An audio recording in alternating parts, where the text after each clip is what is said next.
ಪುಸ್ತಕ ಬಿಡುಗಡೆ ಕಾರ್ಯಕ್ರಮವನ್ನು ಹಮ್ಮಿಕೊಂಡ್ರು. ಆ ಪುಸ್ತಕದ ಬಗ್ಗೆ ಕೆಲವು ಮಾತುಗಳನ್ನು ಆಡಬೇಕು ಅಂತಕ್ಕಂಥದ್ದನ್ನ ಶ್ರೀಯುತ ನಂಜುಂಡಸ್ವಾಮಿಯವರು ಮತ್ತು ಮೇಷ್ಟ್ರು ನಾರಾಯಣಮೂರ್ತಿಯವರು ನಿನ್ನೆ ಬೆಳಿಗ್ಗೆ ನನ್ನ ಕೇಳ್ಕೊಂಡ್ರು. ಇಂಥ ಕಾರ್ಯಕ್ರಮಗಳಿಗೆ ಯಾವಾಗಲೂ ಹೋಗಲಿಕ್ಕೆ, ನನಗೆ ತಿಳಿದ ನಾಲ್ಕು ಮಾತಾಡಲಿಕ್ಕೆ ಆನಂದವಾಗುತ್ತೆ. ಹಾಗಾಗಿ ಇವತ್ತು ಇಲ್ಲಿ ನಿಮ್ಮ ಮುಂದೆ ಇದ್ದೇನೆ. ನೀವೆಲ್ಲರೂ ಯಕ್ಷಗಾನದ ಗುಂಗಿನೊಳಗೆ ಇದ್ದೀರಿ. ಮಧ್ಯ ನಾನು ಬಂದು ನಿಮ್ಮ ರಸಹಾನಿಯನ್ನು ಮಾಡ್ತಾ ಇದ್ದಿದ್ದಕ್ಕೆ ಕ್ಷಮೆ ಇರಲಿ ಅಂತ ಕೇಳ್ತಾ, ಪುಸ್ತಕದ ಬಗ್ಗೆ ಎಲ್ಲ ಹೇಳಕ್ಕೆ ಹೋಗಲ್ಲ. ಯಾಕೆ ಅಂತಂದ್ರೆ ಎಲ್ಲ ಹೇಳಿದರೆ ಓದಲಿಕ್ಕೆ ಏನೂ ಇರೋದಿಲ್ಲ. ಹಾಗಾಗಿ ಕ್ಲುಪ್ತವಾಗಿ ಅದರಲ್ಲಿರ್ತಕ್ಕಂಥ ಕೆಲವು ಇದನ್ನ ಮುಖ್ಯಾಂಶಗಳನ್ನು ತಮ್ಮ ಮುಂದೆ ಇಡಲಿಕ್ಕೆ ನಾನು ಬಯಸ್ತೇನೆ. ನೀರಿನ ನಿಗೂಢತೆಯ ಬಗ್ಗೆ ಬರೆದಿದ್ದಾರೆ ಇವರು. ನೀರು ನಾವೆಲ್ಲ ತಿಳ್ಕೊಂಡಂಗೆ, ಹೈಸ್ಕೂಲ್ನಲ್ಲಿ ಓದ್ದಂಗೆ 2 ಜಲಜನಕ 1 ಆಮ್ಲಜನಕ ಸೇರಿ ನೀರಾಗುತ್ತೆ ಅನ್ನೋದಷ್ಟೇ ನಮ್ಮ ಪ್ರಾಥಮಿಕ ತಿಳುವಳಿಕೆ. ಅದಲ್ಲ, ಅದರ ಹೊರತಾಗಿ ಕೂಡ ನೀರಿನಲ್ಲಿ ಅಸಂಖ್ಯ ಕಣ್ಣಿಗೆ ಕಾಣದ ಸೂಕ್ಷ್ಮಾಣುಗಳಿರ್ತವೆ, ಕಣಗಳಿರ್ತವೆ, ಕರಗಿದ ಅನಿಲಗಳಿರ್ತವೆ, ಸಂಪೂರ್ಣ ಕರಗದ ಅನಿಲಗಳು ಇರ್ತವೆ. ಹೀಗೆ ತುಂಬ ವೈಜ್ಞಾನಿಕವಾಗಿ ನೀರನ್ನು ಈ ಪುಸ್ತಕದ ಮೂಲಕ ಲೇಖಕರು DM ಸಾಗರ್ ಅವರು ವಿಶ್ಲೇಷಣೆ ಮಾಡ್ತಾ ಹೋಗ್ತಾರೆ. ನೀರಿಗೆ ಹರಿವಿದೆ, ಹರವು ಇದೆ. ಜೊತೆಗೆ ನನಗೆ ಬಹಳ ಕುತೂಹಲ ಮತ್ತು ಆಶ್ಚರ್ಯ ಆಗಿದ್ದು ಅವರು ಗಮನಿಸಿರ್ತಕ್ಕಂಥ ಇನ್ನೊಂದು ಅಂಶ, ನೀರಿಗೆ ನೆನಪಿದೆ ಅಂತ. ನೀರಿಗೆ ಹೇಗೆ ನೆನಪಿರ್ಲಿಕ್ಕೆ ಸಾಧ್ಯ ಅಂತ ನೀವು ಒಂದು ಕ್ಷಣ ಯೋಚನೆ ಮಾಡಬಹುದು. ನೋಡಿ, ಈಗ ಮಳೆಗಾಲ ಅದೇ ಮುಗ್ದಿದೆ, ಕೆಲವು ನದಿಗಳು ಇನ್ನೂ ಹರಿತಾ ಇದ್ದಾವೆ. ಆ ನದಿಗಳು ಉತ್ಪತ್ತಿ ಆಗಲಿಕ್ಕೆ ಸಮುದ್ರದಲ್ಲಿರ್ತಕ್ಕಂಥ ಆ ನೀರು, ಉಪ್ಪು ನೀರು ಆವಿಯಾಗಿ ಅದು ಮೋಡವಾಗಿ ಗಾಳಿಯ ಮೂಲಕ ಈ ಕಡೆ ಬಂದು ಇಲ್ಲಿ ಬೀಳ್ತದೆ. ಈ ವರ್ಷ ಸುರಿದ ಮಳೆ ಸಮುದ್ರಕ್ಕೆ ಸೇರುತ್ತೆ, ಮತ್ತೆ ಮುಂದಿನ ವರ್ಷ ಅಲ್ಲಿಂದ ಮತ್ತೆ ವಾಪಸ್ ಬರುತ್ತೆ. ಅಂದರೆ ಆ ಕಾಂಟೆಕ್ಸ್ಟ್ನಲ್ಲಿ ಇವರು ನೀರಿಗೂ ನೆನಪಿದೆ ಅಂತಕ್ಕಂಥದ್ದನ್ನು ಹೇಳಿರಬೇಕು ಅಂತ ನಾನು ಅನ್ಕೋತೀನಿ. ಈಗ ನಾವು ಸ್ವಾತಂತ್ರ್ಯ ನಂತರದಲ್ಲಿ ಅಭಿವೃದ್ಧಿಯ ಪಥದಲ್ಲಿ ಸಾಗ್ತಾ ಇರುವಾಗ ಆ ನೀರಿನ ನೆನಪನ್ನ ಅಳಿಸುವ ಕೆಲಸವನ್ನ ಅಣೆಕಟ್ಟು ಕಟ್ಟುವ ಮೂಲಕ ಮಾಡಿದ್ದೇವೆ.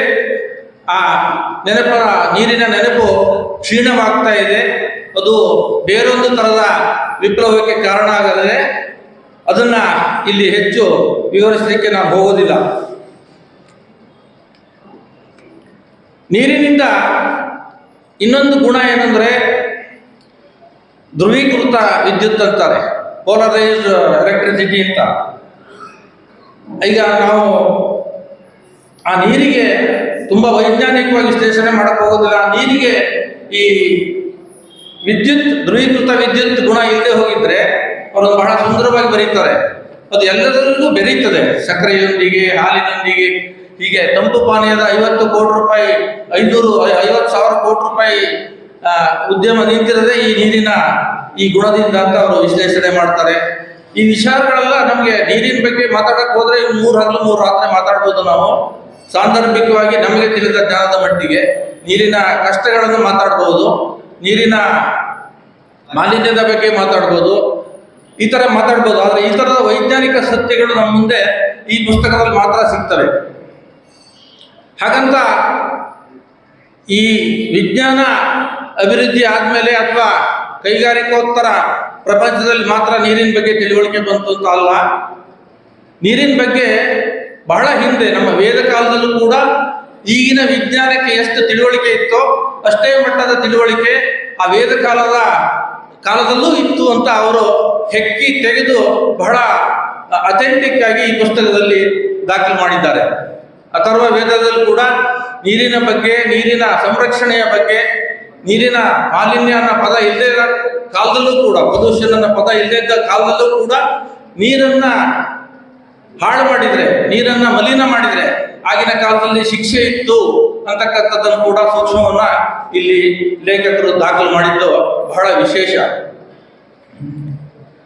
ಈ ವೇದ ಕಾಲದಲ್ಲಿ ಬಹಳ ನೋಡಿ, ಇಲ್ಲಿ 9 ತರದ ನೀರನ್ನ ಇಲ್ಲಿ ಹೇಳಿದ್ದಾರೆ. ಇಲ್ಲಿ ಅದರಲ್ಲಿ ವೇದ ಕಾಲದಲ್ಲಿ ನದೀಯ ಅಂತ ಅಂದ್ರೆ ನದಿ ನೀರು, ನಿಶ್ಯಂದ ಅಂದ್ರೆ ಮರಳ ಇದರಲ್ಲಿ ಉದ್ಭವ ಆಗ್ತಕ್ಕಂಥ ನೀರು, ಸಾರಸ ಅಂತಂದ್ರೆ ಸರೋವರ ಕೆರೆಗಳ ನೀರು, ಭೌಮ್ಯ ಅಂದ್ರೆ ಬಾವಿಯ ನೀರು, ಕೌಂಡ ಅಂದ್ರೆ ಔಷಧಿ ಗುಣವುಳ್ಳ ಬಂಡೆಯಿಂದ ಹರಿದು ಬರ್ತಕ್ಕಂಥ ನೀರು, ತಾಡಕ ಅಂದ್ರೆ ಮಾನವ ನಿರ್ಮಿತ ಕೆರೆ ಕುಂಟೆಗಳು, ನೈರ್ಜಲ ಅಂದ್ರೆ ಅಬ್ಬಿ ನೀರು, ವೃಕ್ಷ ಜಲ ಅಂದ್ರೆ ಸಾಮಾನ್ಯವಾಗಿ ಎಳ್ನೀರು ಆ ಥರ ನಾವು ನೀರಿನ ತಾಳೆ ಈ ಥರದ್ದೆಲ್ಲ ನಾವು ಸಿಗುತ್ತಲ್ಲ, ಅದು ವೃಕ್ಷ ಜಲ, ಔದ್ಭಿದ ಅಂದ್ರೆ ಚಿಲುಮೆ ನೀರು ಅಂತ ಈ ತರದ 9 ತರದ ವಿಂಗಡಣೆಯನ್ನ ವೇದದಲ್ಲಿ ಮಾಡಲಾಗಿದ್ದು ಬಹಳ ವಿಶೇಷ. ಆಗಿನ ಜ್ಞಾನವೂ ಕೂಡ ಈಗಿನ ಜ್ಞಾನಕ್ಕಿಂತ ಏನು ಕಡಿಮೆ ಏನು ಇರಲಿಲ್ಲ ಅಂತಕ್ಕಂಥದ್ದನ್ನ ಇದು ತೋರಿಸ್ತದೆ. ನೋಡಿ, ನಾಗರಿಕತೆ ಹುಟ್ಟಿದ್ದು ಕೂಡ ನೀರಿನ ನದಿಯ ದಡದಲ್ಲೇ.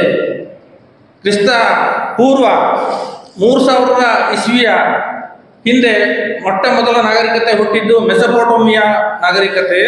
ಟೈಗ್ರಿಸ್ ಮತ್ತು ಯುಪ್ರೆಟಿಸ್ ನದಿಯ ದಡದಲ್ಲಿ ಈ ನಾಗರಿಕತೆ ಹುಟ್ಟಿ ಬೆಳೀತು ಅಂತ ಎಲ್ಲರಿಗೂ, ಹೈಸ್ಕೂಲ್ ಓದೋರಿಗೆಲ್ಲ ಗೊತ್ತಿರುತ್ತೆ. ಆದರೂ ಕೂಡ ಇದನ್ನ ಹೇಳಿದರೆ.